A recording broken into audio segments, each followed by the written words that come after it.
In the winter of 1798, a 2-year-old girl named Mercy Harrow disappeared from the remote wilderness of Kentucky, leaving behind only blood-stained clothing and a diary filled with the most disturbing confessions ever recorded on the American frontier.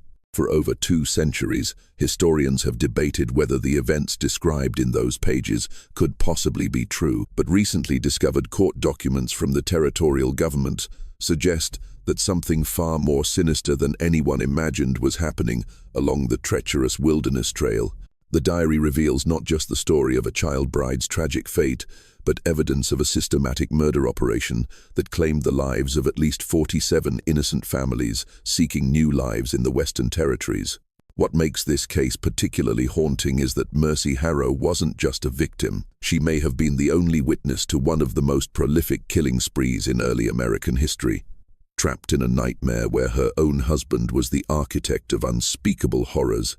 Before we continue with the story of Mercy Harrow and the dark secrets buried along Kentucky's wilderness trail, I want to ask you to hit that subscribe button and tell me in the comments what state or city you're listening from, because this story shows us that evil can hide behind the most charming faces, even in the places we call home. The tale begins not with murder, but with what appeared to be an innocent romance that would soon spiral into one of the most chilling discoveries in frontier history. The Kentucky of 1798 was a land caught between civilization and wilderness, where the promise of fertile farmland drew thousands of families westward along the notorious Wilderness Trail. This narrow, treacherous path cut through the Cumberland Gap, winding through dense forests and rocky gorges, where travelers often disappeared without a trace. The territorial government attributed most disappearances to hostile Cherokee raids, wild animals, or simple accidents. After all, the frontier was unforgiving, and death was a constant companion for those brave enough to seek their fortunes in the Western Territories. Cumberland County, where our story unfolds, was particularly isolated in those days. The nearest territorial courthouse was 3 days hard riding through dangerous terrain, and law enforcement consisted of a handful of appointed magistrates who rarely ventured beyond the established settlements. This lawless landscape became the perfect hunting ground for those with darker intentions, where a man could disappear a family and face no questions, where screams in the night were dismissed as the sounds of nature claiming another victim. It was into this harsh world that 1-year-old Mercy Harrow arrived in the autumn of 1797, orphaned when her parents succumbed to fever during their journey from Virginia. She had been traveling with the Caldwell family, distant relatives who reluctantly agreed to care for her until they could find her more permanent arrangements in one of the established settlements. But fate, or perhaps something far more sinister, had other plans for young Mercy. The girl was striking even at her tender age, with auburn hair that caught the firelight and green eyes that seemed far too knowing for someone so young. She possessed an unusual intelligence, having been taught to read and write by her mother, skills that were rare among frontier children. These very qualities that should have been her greatest assets would soon become the tools of her entrapment, making her both an ideal victim and the perfect witness to horrors that would haunt her brief remaining days. Daniel Crenshaw appeared in their camp on a cold October evening like an answer to the Caldwell family's prayers. At 19, he was tall and broad-shouldered, with the kind of easy confidence that came from surviving on the frontier. His dark hair was neatly trimmed, despite the wilderness setting. His clothes were well-maintained, and most importantly, he spoke with the cultured accent of someone who had received an education back east. When he claimed to be a professional guide who helped families navigate the dangerous passages to the fertile lands beyond the mountains, the Caldwells saw him as a godsend. "I've been guiding families through these trails for 3 years now," Daniel told them that first night, his voice warm and reassuring around the campfire. "Lost only 2 families to Cherokee raids, and that was early on before I learned all the safe routes. These days I can get you through without seeing a single hostile face." What the Caldwells couldn't know was that Daniel Crenshaw had indeed been in the wilderness for 3 years, but not as a guide. He had been perfecting something far more sinister, a system of murder so efficient and well disguised that the territorial authorities never suspected the truth. The 2 families he claimed to have lost to Cherokee raids had not fallen victim to hostile natives. They had died by Daniel's own hand. Their bodies fed to the wilderness, while their possessions funded his increasingly elaborate schemes. Young Mercy first noticed Daniel watching her during the evening meal on his second day with their group. While the adults discussed routes and provisions, she felt his eyes upon her with an intensity that made her stomach flutter in ways she didn't understand. At 11, she had never experienced romantic attention, but there was something in Daniel's gaze that spoke to the part of her that was already beginning to mature into womanhood. "You're quite different from most frontier girls," he said to her quietly as she helped clean the cooking pots by the stream. "You have learning. I can see it in how you carry yourself. Your parents taught you to read, didn't they?" Mercy nodded shilly, surprised by his attention.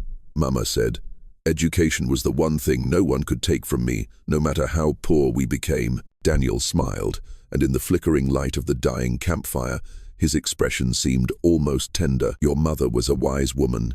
Intelligence in a woman is a rare and precious thing out here. Most of these frontier families treat their daughters like breeding stock, but you could be something special." Those words planted the first seeds of what would become Mercy's downfall. In a world where she had been treated as a burden since her parents' death, Daniel's attention felt like salvation. He began seeking her out for small conversations, asking about the book she had read, listening to her thoughts about their journey with what seemed like genuine interest. The Caldwell family, grateful for Daniel's guidance and eager to reach their destination before winter set in completely, failed to notice the subtle courtship taking place right under their noses. They were too focused on the practical matters of survival to pay attention to the way their young charge's eyes lit up whenever the handsome guide spoke to her, or how she had begun taking extra care with her appearance each morning. It was on the night of the 23rd of October, 1797 that Daniel made his move, not on the Caldwells, but on Mercy's heart. He approached her as she sat apart from the others, writing in the small journal her mother had given her before dying. "I've been thinking about something," he said, settling beside her on the fallen log where she sat. "The Caldwells plan to leave you with the Methodist mission in Lexington, don't they?" Mercy nodded, her heart sinking at the reminder. She had been dreading that moment for weeks. "That's no life for a girl like you," Daniel continued, his voice dropping to an intimate whisper. "Those mission women will try to break your spirit, make you into another docile frontier wife, pumping out babies for some farmer who can't even read his own name." "What choice do I have?" Mercy asked, her voice barely audible. "I have no family, no money, nowhere else to go." Daniel was quiet for a long moment, and when he spoke again, his words would seal both their fates. "You could come with me." The proposal that followed was everything a romantic one-year-old girl could dream of. Daniel painted a picture of a life filled with adventure and purpose. She would be his partner in guiding families to safety, using her intelligence and education to help him keep detailed records of routes and weather patterns. They would travel together through the most beautiful wilderness in America, building a life based on helping others achieve their dreams. "I know you're young," he said, taking her small hand in his larger one. "But frontier life makes adults of children quickly. You're already more mature than girls 3 years older who've lived sheltered lives back east. I can protect you, provide for you, and give you a purpose that makes use of your gifts." What Mercy couldn't see in the darkness was the cold calculation behind Daniel's romantic words. He had been watching her, not with love, but with the predatory instincts of someone who recognized a perfect victim. Her intelligence made her useful. Her orphan status made her vulnerable, and her youth made her malleable. Most importantly, her education meant she could serve a specific purpose in his growing operation, keeping detailed records that would help him identify the wealthiest targets and plan their elimination with military precision. The wedding took place 3 days later, in a crude ceremony performed by a traveling preacher Daniel claimed to have encountered on the trail. The Caldwells, relieved to have Mercy's future settled without the expense and trouble of delivering her to Lexington, gave their blessing readily. They even contributed some of their precious supplies as a wedding gift, never suspecting they were funding the beginning of something monstrous. As Mercy Harrow became Mercy Shaw on that cold autumn morning, she believed she was the luckiest girl on the frontier. Within 2 months, she would be pregnant. Within 6 months, she would discover the true nature of the man she had married. And within 8 months, she would be dead, but not before recording the most terrifying account of systematic murder ever documented on the American frontier. The nightmare was about to begin. The first winter of Mercy's marriage passed like a dream she would later describe in her diary as too beautiful to last. Daniel had built them a sturdy cabin in a secluded valley about 15 miles from the main wilderness trail, hidden among old-growth oaks and protected by steep rocky outcroppings that made it nearly invisible to passing travelers. The location, he explained, was perfect for their guide service.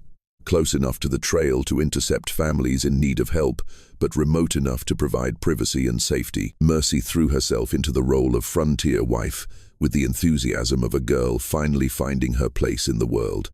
She kept meticulous records in her neat handwriting, documenting weather patterns, noting which passes remained clear of snow, and tracking the movements of game that would indicate safe camping sites. Daniel praised her work constantly, telling her she was invaluable to their operation. "You have a mind for details that most men lack," he would say, reviewing her careful notes by candlelight. "When spring comes and the heavy migration begins, we'll be the most successful guide service on the trail. We'll be able to pick and choose only the best families, the ones with real money to pay for quality service." It was during those long winter evenings that Mercy fell completely under Daniel's spell. He was an educated man who had attended college in Philadelphia before heading west, and he shared with her books he claimed to have carried from his former life. They read together by the fire, Shakespeare's sonnets, passages from the Bible, even some of the philosophical works that were becoming popular among educated Americans. For a girl who had feared she would never again have access to learning, these evenings felt like paradise. The pregnancy began in December, and Mercy's joy was complete. At 12, she felt mature enough to handle the responsibilities of motherhood, especially with Daniel's constant support and encouragement. He was tender with her during the difficult early months, preparing special teas to ease her morning sickness and rubbing her feet when they swelled from long days of walking. But there were small things that began to trouble her as winter gave way to spring. Daniel would disappear for days at a time, claiming he was scouting routes for the coming season. But he never invited her to accompany him despite her knowledge of the terrain. When he returned from these trips, he always brought supplies, flour, salt, sometimes even luxury items like real coffee or white sugar. But his explanations for how he had acquired them grew increasingly vague. Found a traveling merchant whose wagon broke down, he might say, or traded some furs to a Cherokee chief for safe passage. The stories never quite added up, but Mercy was too happy and too trusting to question them seriously. The first family arrived at their cabin in early April 1798, just as the snows were finally melting from the high passes. The Harmons were traveling from North Carolina with their 3 children, seeking farmland in the bluegrass region around Lexington. They were exactly the type of clients Daniel had taught Mercy to expect. Hard-working people with enough money to pay for professional guidance, but not wealthy enough to afford a large, well-armed escort. Mercy was excited to finally begin their legitimate guide service. But Daniel's behavior during the Harmons' 3-day stay struck her as oddly secretive. He spent long hours in private conversation with Mr. Harmon, asking detailed questions about their finances, their planned destination, and their intended route after leaving his service. He also insisted that Mercy remain inside the cabin during most of their visit, claiming that her pregnancy made it inappropriate for her to socialize extensively with their male clients. "I'm protecting your reputation," he explained when she protested. "Frontier people can be suspicious of a guide with such a young wife. They might think it reflects poorly on my judgment." The explanation made sense, but Mercy found herself watching from the cabin window as Daniel led the Harmon family away toward the main trail. Something in his posture, a tension she had never seen before, made her uneasy. When he returned 2 days later alone, and claiming the family had decided to travel with another group they had encountered, her unease deepened. "Did they pay you?" she asked, noticing that he seemed to have acquired several items she didn't recognize: a silver pocket watch, a woman's shawl of fine wool, a child's wooden toy horse. "Of course," Daniel replied, but his voice carried a sharp edge she had never heard before. "They were very generous, said my knowledge of the trail was worth every penny." That night, as Daniel slept beside her, Mercy lay awake listening to the sounds of the forest and trying to understand why her happiness felt so fragile. In her diary, she wrote, Something has changed in Daniel since the Harmons left. He seems different, more watchful. I tell myself it is only the stress of beginning our business, but I cannot shake the feeling that there are things he is not telling me. I pray I am wrong, for what would I do if the man I love was not the man I believed him to be? It was a question that would soon be answered in the most horrifying way possible. The second family arrived in late April, and this time Mercy's suspicions crystallized into genuine fear. The Pritchards were a wealthy merchant family from Richmond, traveling with 2 wagons loaded with expensive household goods and a strong box that Mr. Pritchard made no effort to conceal. They had hired Daniel specifically because his reputation as a reliable guide had spread among the better-class immigrants heading west. But from the moment the Pritchards made camp near their cabin, Daniel's behavior became increasingly erratic. He insisted that Mercy remain hidden entirely during their stay, claiming she was too ill with pregnancy complications to receive visitors. When she protested that she felt perfectly well, his response chilled her to the bone. "You will do as I say, Mercy, without question. There are aspects of this business you're too young and innocent to understand. Your job is to trust me and follow my instructions exactly." The tone was so harsh, so unlike the gentle husband she had known, that Mercy found herself obeying without further argument. But her compliance didn't stop her from watching and listening from the cabin's single window as Daniel entertained their guests. What she observed over the next 3 days filled her with growing dread. Daniel was asking the same probing questions he had asked the Harmons, but with the intensity that seemed almost predatory. He wanted to know exactly how much money they carried, what their travel plans were beyond his guidance, and most disturbingly whether anyone back in Virginia was expecting regular correspondence from them during their journey. "We're hoping to establish ourselves quickly," Mrs. Pritchard confided during one evening meal that Mercy could hear clearly from her hiding place. "My husband has letters of introduction to several businessmen in Lexington, and we're hoping to purchase a large tract of land before winter." "Wise planning," Daniel replied. And even from a distance, Mercy could hear something cold in his voice. "And no doubt your family back in Richmond will be eager for news of your safe arrival." "Oh, we have no family left in Virginia," Mr. Pritchard said with a laugh. "That's part of why we're making this move. We're free to start completely fresh, with no one depending on us or expecting regular letters." That night, Mercy heard Daniel moving around outside the cabin long after their guests had retired to their wagons. When she peered through the window, she saw him examining the Pritchards' horses and wagons with the focused attention of someone conducting an inventory. The sight sent ice through her veins, though she couldn't yet articulate why. The next morning, Daniel announced that he would personally escort the Pritchards through the most dangerous section of the trail, a narrow passage through Devil's Canyon, where Cherokee raids were supposedly common.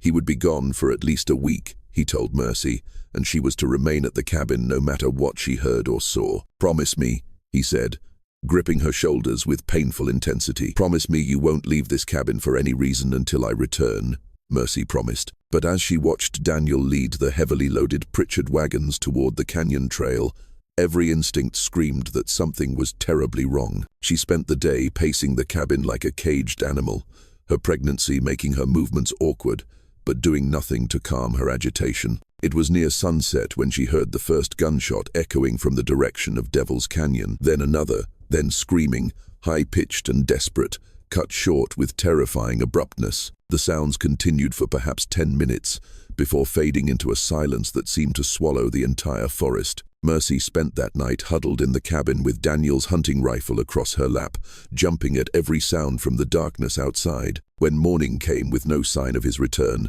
she made a decision that would change everything. She would venture just far enough toward the canyon to see if she could determine what had happened. The trail to Devil's Canyon was easy to follow, marked by the deep ruts of the Pritchard wagons and the hoof prints of their horses. But about 2 miles from the cabin, Mercy made a discovery that stopped her cold. There, partially hidden behind a large boulder, was a camp that was clearly not temporary. Someone had been using this site regularly, and recently there were the remains of multiple campfires, ropes that had been used to tie people or animals, and most damning of all, and scattered personal belongings that she recognized as having come from families Daniel claimed to have guided successfully to their destinations. A child's dress that had belonged to one of the Harmon children, Mr. Pritchard's distinctive brass compass, a woman's wedding ring that she was certain she had seen on Mrs. Harmon's finger. But it was what she found hidden beneath a canvas tarp that shattered her world completely. Daniel had been keeping trophies, not just valuable items, but personal mementos that told the story of systematic murder. There were locks of hair tied with ribbon, family photographs, children's toys, and most horrifying of all, a collection of final letters that victims had apparently been forced to write before their deaths. One letter in a woman's shaking handwriting read, "To whoever finds this, my name is Margaret Harmon, and we were murdered by our guide, Daniel Crenshaw, on the 12th of April, 1798. He promised safe passage, but led us into an ambush.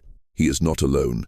Tell our families in North Carolina that we died loving them." As Mercy stood there with the evidence of her husband's true nature scattered around her feet, she felt the baby kick inside her belly and realized the full scope of her nightmare. She was carrying the child of a monster trapped in the wilderness with no one to turn to and nowhere to run. But perhaps most terrifying of all, she now understood why Daniel had been so eager to marry her, why he valued her intelligence and education so highly. She was his record keeper, his accountant of murder. Every detail she had carefully documented about weather patterns and trail conditions was being used to plan the perfect conditions for killing. Every note she had made about family finances and travel plans was intelligence that helped him select the most profitable victims. Mercy Crenshaw was not Daniel's beloved wife. She was an unwitting accomplice to mass murder, and she was running out of time to decide whether she would continue in that role or find a way to stop him before he killed again. The sound of approaching horses told her that decision time had come sooner than she expected. Mercy barely had time to cover the evidence and scrambled back toward the cabin before Daniel appeared on the trail, leading the Pritchards' horses, but notably lacking the Pritchards themselves. His clothes were mud-stained, and there were scratches on his face, but he carried himself with the satisfied air of a man who had completed a successful business transaction. "Mercy," he called out with forced cheerfulness as he spotted her on the trail. "What are you doing out here? I told you to stay at the cabin." "I heard gunshots," she replied, fighting to keep her voice steady. "I was worried about you. Where are the Pritchards?" Daniel's expression darkened for just a moment before returning to its practiced warmth. "Cherokee raid, just as I feared. Happened so fast there was nothing I could do. I barely escaped with my life. Had to hide in the rocks for 2 days before I was sure they were gone." The lie rolled off his tongue so smoothly that Mercy realized he had told this same story many times before. But now she knew what to look for, and she could see the calculation behind his eyes as he gauged whether she believed him. "How terrible," she managed to say. Did they suffer?" "It was quick," Daniel said, his hand moving unconsciously to the knife at his belt. "That's all we can hope for in this wilderness." As they walked back to the cabin together, Mercy's mind raced through everything she had seen and heard over the past months. The suspicious supplies Daniel brought back from his scouting trips, his detailed questions about their clients, finances, and family connections, the way he had insisted she remain hidden from view, and now the evidence hidden near Devil's Canyon that proved he was systematically murdering the families who trusted him with their lives. But what terrified her most was the realization that Daniel was not working alone. The evidence pointed to a larger operation, and she began to understand why he had married her. A young, pregnant wife provided the perfect cover for a man whose business required him to appear trustworthy and settled, who would suspect a devoted family man of being a cold-blooded killer. That evening, as Daniel sorted through the Pritchards' belongings with the casual efficiency of long practice, Mercy made another chilling discovery. In her sewing basket, hidden beneath balls of yarn, she found a small leather journal that she had never seen before. When she opened it during a moment when Daniel was outside tending to the horses, she found page after page of meticulous records written in his neat handwriting. The journal was a ledger of murder. Every family Daniel had guided over the past 3 years was listed with details of their financial worth, their planned destinations, and the methods used to kill them. The Harmons had been shot during a staged Cherokee attack. The Pritchards had been poisoned with hemlock extract and then finished off with knives to make their deaths appear violent. But it was the final entries that made Mercy's blood run cold. Daniel was planning to kill her immediately after the baby was born. In his calculation, a crying infant would be a liability that could attract unwanted attention, and a wife who had seen too much was an even greater risk. He had already identified a story to explain her disappearance. She would die in childbirth, a common enough occurrence on the frontier that no one would question it. The journal also revealed the scope of his operation. Daniel was part of a network of at least 6 men who worked different sections of the Wilderness Trail, sharing information about wealthy targets and coordinating their attacks to avoid suspicion. They had killed at least 47 families over the past 3 years, accumulating a fortune in gold, jewelry, and valuable goods that they converted to cash through contacts in New Orleans and Charleston. As Mercy sat there reading the documented evidence of mass murder, she felt the baby kick violently inside her as if responding to her terror. She was 7 months pregnant, isolated in the wilderness with a man who planned to kill her in 2 months. And she had no idea how many other killers might be nearby. But perhaps most terrifying of all, she realized that someone was watching her read the journal. Through the cabin window, she could see a figure moving in the treeing, someone Daniel had not told her about. Someone who had been observing their cabin for who knew how long. Just when we thought we'd seen it all, the horror in Mercy's situation intensifies. If this story is giving you chills, share this video with a friend who loves dark mysteries. Hit that like button to support our content, and don't forget to subscribe to never miss stories like this. Let's discover together what happens next in this nightmare that consumed the Kentucky wilderness. When Daniel returned to the cabin that night, Mercy forced herself to act normally despite the journal hidden beneath her mattress. But she noticed that he kept glancing toward the window, and she realized he was communicating with whoever was watching from the forest. The net was closing around her, and she was running out of time to save not only her own life, but the life of her unborn child. The next morning brought a new horror. A 4th family was approaching their cabin, and from Daniel's reaction, Mercy knew they would not survive the encounter. The Carver family arrived on a crisp morning in early June, and Mercy knew immediately that they were walking into a death trap. John Carver was a prosperous lawyer from Charleston, traveling with his pregnant wife, 2 young daughters, and a wagon loaded with law books, fine furniture, and a chest that clinked with the unmistakable sound of gold coins when it was unloaded. Daniel's eyes lit up when he saw their wealth. But Mercy also noticed something else. Hand signals being exchanged between her husband and figures moving through the trees surrounding their cabin. The network was mobilizing for what would clearly be their most profitable kill yet. "Mr. Carver," Daniel said with his most charming smile, "you've come at the perfect time. I know exactly the route to get your family safely to Lexington, and with 2 pregnant ladies to consider, we'll take extra precautions." As the family set up camp near the cabin, Mercy fought a desperate internal battle. She had spent weeks planning how she might escape Daniel's control, but she had never imagined she would be forced to watch innocent people walk toward their deaths. The Carver children, aged 8 and 10, were playing near the stream while their parents discussed travel plans with Daniel, completely unaware that they had perhaps hours left to live. The eldest Carver daughter, Sarah, reminded Mercy painfully of herself at that age, bright, curious, full of questions about the world around her. The girl had approached Mercy earlier that morning, fascinated by the idea of meeting another young wife on the frontier. "Are you really only 13? Sarah had asked with the innocent directness of childhood. "Mama says, I won't be ready for marriage for years yet, but you seem so grown up and wise." Those words cut through Mercy like a knife, reminding her of how quickly innocence could be destroyed on the frontier. She looked at Sarah's trusting face and saw herself 8 months earlier, believing in Daniel's promises and dreaming of a romantic life in the wilderness. The parallels were too painful to ignore. Throughout the day, Mercy watched Daniel work his deadly charm on the Carver family. He regaled them with stories of successful journeys, showed them his carefully drawn maps, and discussed the safest routes through Cherokee territory with the authority of someone who had genuinely guided families to safety. His performance was so convincing that even Mercy, who knew the truth, found herself momentarily believing in the fiction. But she also noticed the subtle preparations being made for murder. Daniel's scouting trips around the camp were actually reconnaissance missions, identifying the best positions for his accomplices to attack. His detailed questions about the family's finances were intelligence gathering for the theft that would follow their deaths, and his insistence on leaving early the next morning was designed to get them away from the cabin before any other travelers might witness what was about to happen. That evening, as both families shared a meal around the campfire, Mercy made her decision. When Mrs. Carver complimented the stew and asked for the recipe, Mercy saw her opportunity. "I'd be happy to write it down for you," Mercy said, reaching for her journal.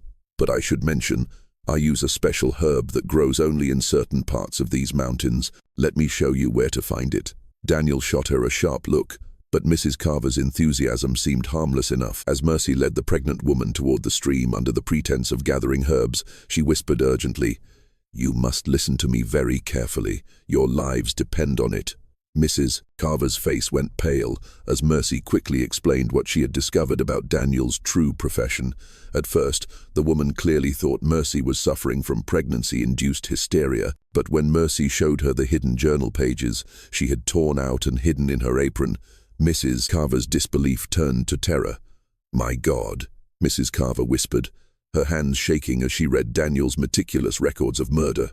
"How many families? How long has this been happening?" 3 years at least," Mercy replied, her voice barely audible above the sound of the stream. "Maybe longer. Your family isn't just random victims. Daniel chose you specifically because you're wealthy, traveling alone, and no one back in Charleston is expecting regular letters." Mrs. Carver's face crumpled as the full implications hit her. "The children? Oh God, what about my children? We have to warn my husband," she whispered. "No," Mercy said firmly, gripping the woman's arm. "Daniel's not alone. There are at least 3 others watching us right now. If you act suspicious, they'll kill everyone immediately. We need a different plan." The plan that followed was born of desperation and the kind of courage that only emerges when faced with absolute evil. Mercy had spent months studying Daniel's operation, learning his signals, understanding his methods. She knew that his network relied on coordination and timing. If she could disrupt either, she might create enough confusion to give the Carvers a chance to escape. "Listen carefully," Mercy whispered. "Mercy, Daniel will suggest leaving at dawn, taking you through Devil's Canyon, where the attacks usually happen. But tonight, I'm going to create a diversion. When you see the signal fires, you take your family and run toward the main trail. Don't stop, don't look back, and don't trust anyone you meet until you reach the territorial militia post at Boonesboro." "What about you?" Mrs. Carver asked, her eyes filling with tears as she looked at Mercy's swollen belly. "I can't run," Mercy said simply, "but I can give you time. That's all that matters now." What followed was the most desperate gambit of Mercy's young life. She convinced Mrs. Carver to return to camp and act normally while she made her final preparations. That night, as the adults settled down to sleep and Daniel made his preparations for what he believed would be an easy kill, Mercy put her plan into motion. She had spent hours studying Daniel's journal, and she knew that his method relied on surprise and the isolation of the victims. But she had also noticed something else. The killers were superstitious men who feared anything that might attract the attention of territorial authorities. If she could create enough noise and confusion, they might decide the risk was too great and abandon their plan. At midnight, Mercy crept from the cabin, moving with the careful stealth Daniel had taught her during their months together. Her pregnancy made her movements awkward, but adrenaline and desperation gave her strength she didn't know she possessed. First, she made her way to where the Carvers' horses were tied, quietly leading the animals away from the camp and toward a hidden grove she had prepared earlier. Then came the most dangerous part of her plan. Using flint and steel she had taken from Daniel's supplies, she began lighting the series of signal fires she had prepared throughout the day. Small piles of dry kindling arranged in the pattern that Daniel's network used to communicate to authorities approaching. The first fire caught quickly, sending orange flames dancing against the night sky.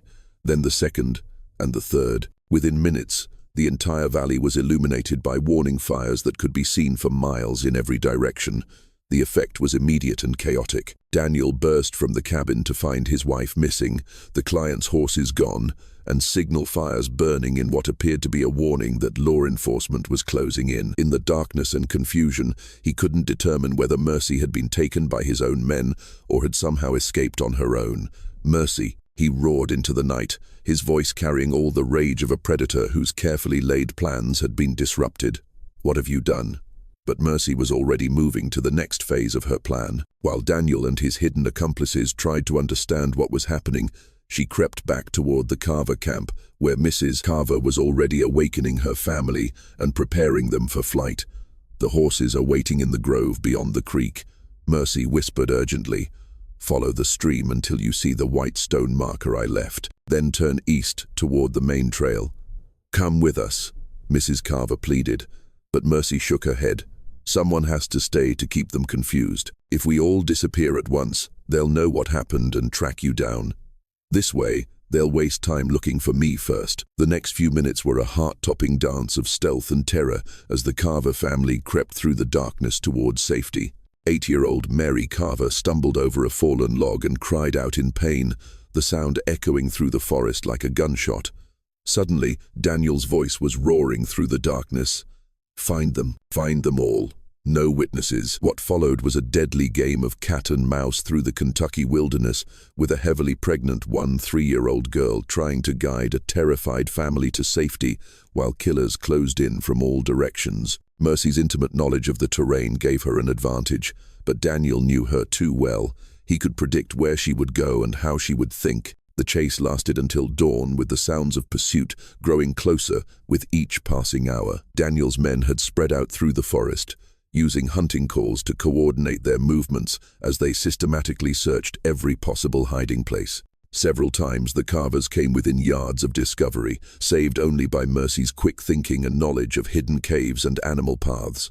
But exhaustion and Mercy's advancing pregnancy finally forced them to take shelter in a cave she had discovered months earlier during her explorations of the surrounding wilderness. The Carver family huddled in the darkness while Mercy kept watch, her diary clutched in her hands as she wrote what she believed would be her final words. "If we are found, I want it known that Daniel Crenshaw and his men have murdered at least 47 families on the Wilderness Trail. They are not Cherokee raiders or common bandits. They are organized killers who use the isolation of the frontier to prey on innocent families seeking new lives. I pray that someone will find this record and bring them to justice, for I fear we will not live to see another sunrise." But sunrise brought an unexpected sight. A column of territorial militia riding hard up the main trail, led by Captain James Whitfield, who was following reports of signal fires and suspicious activity in the area. The very authorities Daniel feared had been approaching all along, drawn by reports from other travelers who had noticed the unusual number of abandoned campsites and scattered belongings along the trail. As the militia surrounded Daniel's cabin and began their investigation, Mercy faced the most difficult decision of her life. She could reveal everything she knew and ensure that the killers faced justice, but doing so would also expose her own role as an unwitting accomplice and likely result in her own arrest or worse. In the end, the choice was made for her when Daniel, realizing that capture was inevitable, decided to eliminate the only witness who could tie him to the murders. As the militia closed in on his position, he came for Mercy with a knife, determined that if he was going down, he would take his pregnant wife with him. "You've destroyed everything," he snarled as he cornered her near the cave entrance. 3 years of careful work, ruined by a stupid little girl who couldn't mind her own business. The final confrontation was brief but brutal. Daniel's rage had made him careless, and Mercy had prepared for this moment during the long night of running and hiding. As he lunged at her with the knife, she managed to get her hands on one of his own pistols, a weapon she had learned to use during their months together on the frontier. The shot that followed echoed through the Kentucky mountains like thunder, bringing the territorial militia running toward the sound. They found Daniel Crenshaw dead and Mercy Harrow dying, her hands still clutched around the weapon that had ended one of the most systematic murder operations in frontier history. The final pages of Mercy's diary, discovered clutched in the hands of a 3-year-old girl who had died, protecting not only the Carver family, but the evidence that would expose one of the most systematic murder operations in frontier history, became the foundation for the most significant criminal investigation in the early history of the Kentucky Territory. Captain James Whitfield of the Kentucky Territorial Militia, a veteran of Indian warfare who had seen more than his share of frontier violence, would later write in his official report that he had never encountered anything as methodical and cold-blooded as Daniel Crenshaw's operation. The physical evidence was overwhelming once investigators knew where to look, and Mercy's detailed documentation provided a roadmap that led to discoveries far beyond what anyone had initially imagined. The hidden camp near Devil's Canyon yielded the remains of dozens of victims, carefully buried in unmarked graves that would have remained hidden forever if not for Mercy's courage. The cache of stolen goods found at the site was worth an estimated $15,000, an enormous fortune for the time, representing the life savings of families who had sold everything they owned to start fresh in the Western Territories. But perhaps most chilling was Daniel's meticulous record-keeping, which revealed the true scope of his network's activities. Every family murdered over the past 3 years was documented with clinical precision. Their names, ages, financial worth, and the specific methods used to kill them. The record showed a level of organization that shocked even hardened militia officers, with detailed maps of attack sites, schedules coordinating multiple killers, and even backup plans for disposing of evidence if their primary methods failed. Mrs. Carver's testimony, delivered through tears before a packed courthouse in Lexington, painted a vivid picture of Mercy's final hours. She described how a pregnant child had risked everything to save a family of strangers, using intelligence and courage that belied her tender years. The testimony was so powerful that several jurors wept openly, and the courtroom erupted in applause when she finished speaking. The investigation that followed Mercy's sacrifice led to the arrest of 7 men involved in the network, though authorities suspected that at least 3 others had escaped to other territories before they could be apprehended. Under interrogation, the captured killers confessed to systematic murders spanning multiple states and territories, revealing an operation far more extensive than anyone had imagined. The network had been operating for at least 5 years, not 3, as Daniel's records suggested. They had killed families throughout Kentucky, Tennessee, Virginia, and the Carolina territories, always careful to spread their activities across different jurisdictions to avoid detection. The total number of victims was estimated at over 70 families, more than 300 men, women, and children who had simply vanished into the American wilderness. The methods used were as varied as they were brutal. Some families were poisoned with plant extracts that mimicked natural illnesses. Others were shot during staged Indian attacks, with the killers scalping their victims to make the murders appear authentic. Still others simply disappeared without a trace. Their bodies fed to the wilderness, while their possessions were sold through criminal contacts in major cities. The trial that followed became one of the most sensational criminal cases in early American history. Families of victims traveled from across the eastern states to witness justice being served, and newspaper coverage of the proceedings reached as far as Boston and Philadelphia. The 7 surviving killers were hanged in Lexington on the 15th of September, 1798, before crowds that numbered in the thousands. But perhaps more importantly, Mercy's diary led to sweeping changes in how territorial governments approached frontier law enforcement. The case exposed dangerous gaps in communication between different jurisdictions, allowing criminals to operate across territorial boundaries without fear of detection. New protocols were established, requiring regular reports between territorial militias, and a system of wanted notices was created to track suspected criminals across state lines. New regulations required all professional guides to be licensed and bonded through territorial authorities, with mandatory check-ins at established outposts along major migration routes.